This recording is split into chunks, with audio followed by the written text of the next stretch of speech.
الحمد لله نحمده ونستعينه ونستغفره ونؤمن به ونتوكل عليه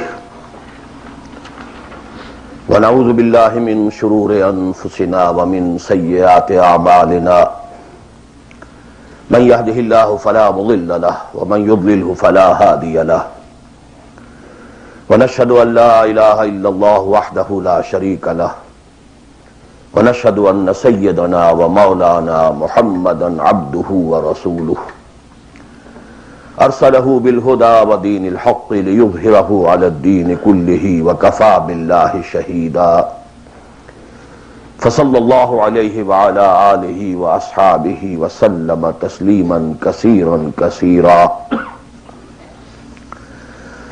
اما بعد فقد قال الله تبارك وتعالى كما ورد في سورة البقرة اعوذ بالله من الشيطان الرجيم بسم الله الرحمن الرحيم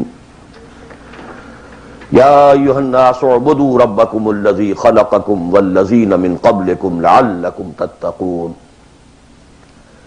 وقال تبارك وتعالى كما ورد في سورة الذاريات وما خلقت الجن والانس الا ليعبدون وقال جل وعلا كما ورد في سورة يوسف إن الحكم إلا لله أمر أن لا تعبدوا إلا إياه ذلك الدين القيم صدق الله العظيم رب اشرح لي صدري ويسر لي أمري واحلل عقدة من لساني يفقهوا قولي اللهم ربنا ألهمنا رشدنا واعذنا من شرور أنفسنا اللهم أرنا الحق حقا وارزقنا اتباعه وأرنا الباطل باطلا وارزقنا اجتنابه اللهم وفقنا لما تحب وترضى آمین یا رب العالمین۔ دینی بھائیوں اور بہنوں اور بیٹوں اور بیٹیوں، میری آج کی گفتگو کا عنوان جو پہلے سے طے ہے، نجات کی راہ۔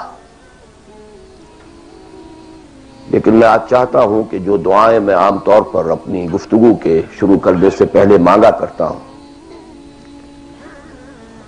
ان کی طرف خصوصاً توجہ آپ کی مبذول کرا دوں۔ اللہم ربنا الہمنا رشدنا واعذنا من شرور انفسنا۔ اے اللہ ہمیں ہر اس بات کا الہام کر دے، ہمارے دلوں میں ہر وہ بات ڈال دے جو ہمارے رشد کی، ہدایت کی، فوز کی، کامیابی کی، فلاح کی ہو۔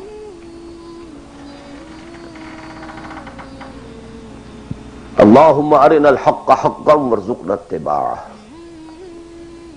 اے اللہ ہمیں حق کو حق دکھا، ہم اس میں دھوکہ نہ کھا جائیں، مغالطے میں نہ مبتلا ہو جائیں، اور اسے قبول کرنے کی، اختیار کرنے کی ہمیں توفیق عطا فرما۔ محض حق کو سمجھ لینا کافی نہیں ہے، بلکہ الٹا نقصان دہ ہے اگر اسے اختیار کرنے کے لیے انسان تیار نہ ہو۔ اللہم ارنا الحق حقا وارزقنا اتباعہ وارنا الباطل باطلا وارزقنا اجتنابہ۔ ہمیں باطل کو باطل ہی دکھا، ایسا نہ ہو کہ ہم غلطی سے باطل کو حق سمجھ بیٹھیں، اور اے اللہ ہمیں اس باطل سے اجتناب کرنے کی، اس سے بچنے کی ہمت عطا فرما۔ اللہم وفقنا لما تحب وترضى، اور اے اللہ ہمیں ہر اس کام کی توفیق عطا فرما جو تجھے پسند ہے اور جن سے تو راضی ہوتا ہے۔ یہ دعائیں آپ میں سے ہر شخص اچھی طرح شعوری طور پر اس وقت اپنے دل میں مانگ لیں اور پھر میری گفتگو کو سماعت فرمائیں۔ نجات کا لفظ جو میں نے استعمال کیا ہے وہ ان کئی الفاظ میں سے سب سے نچلی سطح کا لفظ ہے جنہیں قرآن مجید کامیابی کے لیے استعمال کرتا ہے۔ بہت سے الفاظ آپ نے سنے ہوں گے، فوز، اولئک ھم الفائزون، وہ کامیاب لوگ ہیں۔ رشد، اولئک ھم الراشدون، وہ لوگ ہیں کہ جو بڑے نصیب والے ہیں۔ فلاح، اولئک ھم المفلحون، وہ ہیں اصل میں کہ جنہوں نے بلند ترین کامیابی حاصل کر لی. سعادت فَأَمَّا الَّذِينَ سُعِدُوا، ان میں سب سے نیچے کا لفظ ہے نجات. نجات سے اوپر ہے فوز، فوز سے اوپر ہے فلاح. یہ اس کی ہائر ڈگریز ہیں. جیسے کامیابی امتحانات میں ایک محض پاس ہو جانا ہے اور ایک اس میں اے گریڈز لے کر آنا ہے. یہ ہمارے ہاں وہ ڈویژن شمار ہوتے ہیں، فرسٹ ڈویژن ہے، سیکنڈ ڈویژن ہے. تو یہ کئی اصطلاحات ہیں. فوز، فلاح، رشد، سعادت. سب سے کم سب سے نیچے، سب سے کم نجات. وَمَالِي أَدْعُوكُمْ إِلَى النَّجَاةِ وَتَدْعُونَنِي إِلَى النَّارِ. تو کم سے کم جو کامیابی کی شرائط اسلام میں ہیں، آج ہمیں ان پر گفتگو کرنی ہے. اللہ تعالی ہمیں اس سے اوپر بڑھنے کی توفیق دے، رشد اور فوز اور فلاح کی منزلوں سے ہم کنار فرمائے. لیکن ظاہر بات ہے کہ یہ تمام منزلیں بعد میں ہیں، پہلے کامیابی تو ہو. جہاں تک اس نجات کی راہ کا تعلق ہے، اس کے موضوع پر کیونکہ قرآن مجید کی جامع ترین صورت جو اس لیول پر گفتگو کرتی ہے اور جامع ترین ہے، وہ سورۃ العصر ہے. والعصر ان الانسان لفی خسر الا الذین آمنوا وعملوا الصالحات وتواصوا بالحق وتواصوا بالصبر. ثابت ہوا یہ بیس لائن ہے، اس سے نیچے تو نجات ہی نہیں ہے، وہ تو خسران ہے، ناکامی ہے. یہ بیس لائن ہے. اسی لیے میرا جو کتاب چاہے نجات کی راہ سورۃ العصر کی روشنی میں، the road to salvation in the light of سورۃ العصر، اردو میں بھی ہے، انگریزی میں بھی ہے. تو جیسا کہ میں نے بتایا تھا اپنی ترجمہ قرآن کے نشستوں میں کہ میں نے اسی سورۃ العصر پر بیس کر کے ایک منتخب نصاب قرآن مجید کے مطالعے کا سلیکٹڈ کورس آف اسٹڈی یہ مرتب کیا، جس میں آم کی گٹھلی جس طریقے سے وہ شے ہے جس سے پورا آم کا درخت وجود میں آ جاتا ہے، ایسے ہی سورۃ العصر ہے جس سے پورا قرآن جو ہے کھلتا چلا جاتا ہے. کتاب احکمت آیاتہ ثم فصلت من لدن حکیم خبیر. کل قرآن سورۃ العصر میں ہے. اس پر میرے آڈیوز ہیں، ویڈیوز ہیں. پورا منتخب نصاب بھی سمجھیے سورۃ العصر کی تفسیر ہے. بہرحال اس موضوع پر میں نے گزشتہ 35 سالوں میں لا تعداد مرتبہ گفتگو کی،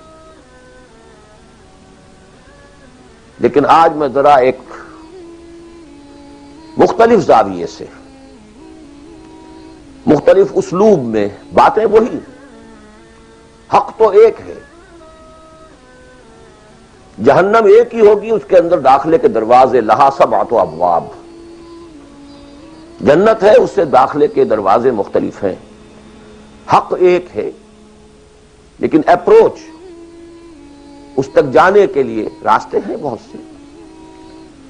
تو میں آج ذرا ایک مختلف اسلوب سے وہی باتیں آپ کے سامنے دہراؤں گا. مختلف اسلوب کا فائدہ ہوتا ہے. جس بات کو انسان ایک خاص انداز سے سنتے رہنے کا عادی ہو جائے پھر اس پر توجہ نہیں کرتا. بہت مرتبہ سنی ہے یہی بات ہے، لیکن ذرا سا اسلوب بدل دیجئے تو ذہن جو ہے وہ بیدار ہو جاتے ہیں اور ایک نئی آمادگی پیدا ہو جاتی ہے بات کو سمجھنے کے لیے. اسی لیے وہ بڑا پیارا مصرع ہے کہ ایک پھول کا مضمون ہو تو 100 رنگ سے باندھوں. بات تو ایک ہی پھول کو ڈسکرائب کرنا ہے، لیکن اس کو اس طرح سے کروں، اس طرح سے کروں، ایسے کروں. اور اسی کو قرآن مجید نے استعمال کیا. یہ اصل اسلوب قرآن کا ہے. کذالک نصرف الآیات، تصریف الآیات، آیات کو گردش دینا. ایک آیت میں ایک مضمون پہلے ہے، دوسرا بعد میں ہے. دوسری آیت میں دوسرا مضمون جو ہے وہ پہلے آ گیا ہے اور پہلا جو ہے وہ بعد میں لے آئے. یا ایھا الذین آمنوا کونوا قوامین بالقسط شہداء للہ، یہ سورہ نساء میں ہے. یا ایھا الذین آمنوا کونوا قوامین للہ شہداء بالقسط، یہ آپ کو سورہ مائدہ میں مل جائے گا. لیکون الرسول شہیدا علیکم وتکونوا شہداء علی الناس، یہ سورہ حج میں ہے. لِتَكُونُوا شُهَدَاءَ عَلَى النَّاسِ وَيَكُونَ الرَّسُولُ عَلَيْكُمْ شَهِيدًا، یہ سورہ بقرہ میں ہے، تصریف الآیات، كَذَلِكَ نُصَرِّفُ الآیات۔ تو میں آج کوشش کر رہا ہوں تصریف آیات کے اس اسلوب کو کسی درجے میں، قرآنی اسلوب ہے، اس کو کاپی کرنا بھی آسان نہیں ہے، کوشش کروں گا اس سے اپنی وہی بات جو آپ میں سے بہت سے حضرات کے سامنے اس سے پہلے بہت مرتبہ آ چکی ہوگی، لیکن نئے اینگل سے۔ وہ اینگل کیا ہے؟ اللہ کا دین کا ایک ہی تقاضا ہے انسان سے، وہ تقاضا جس کے بارے میں ہم کہہ سکتے ہیں کہ 100 بات کی ایک بات، ایک بات۔ جیسے اردو کا ایک محاورہ ہے، ہاتھی کے پاؤں میں سب کے پاؤں، وہ اتنا چوڑا پاؤں ہے کہ وہ سب پاؤں رکھ دیں تو اس میں آ جائے۔ اس طریقے سے ایک بدو صحابی آئے تھے حضور سے، انہوں نے ایک سوال کیا تھا کہ مجھے کل دین کی بات ایک جملے میں سمجھا دیجیے۔ آپ نے فرمایا ہاں ٹھیک ہے، آؤ، قل آمنت باللہ ثم استقم، دیٹس آل، اللہ پر کہو کہ میں اللہ پر ایمان لایا، پھر اس پر جم جاؤ۔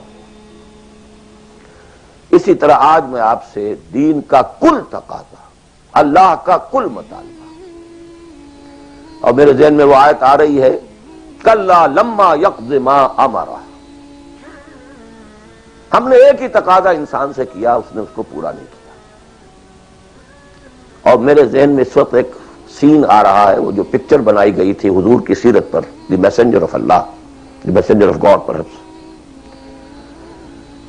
اس میں دکھایا گیا ہے کہ ابو طالب بستر وفات پر ہیں، آخری وقت ہے، قریش کا وفد آیا ہے الٹیمیٹم لے کر کے ابو طالب اب ہمارا صبر کا پیمانہ لبریز ہو گیا، یا تو اپنے بھتیجے کو روک لو ورنہ پھر آئیے اوپن، پھر ایک اوپن چیلنج ہے، کھلے میدان میں مقابلہ کیا۔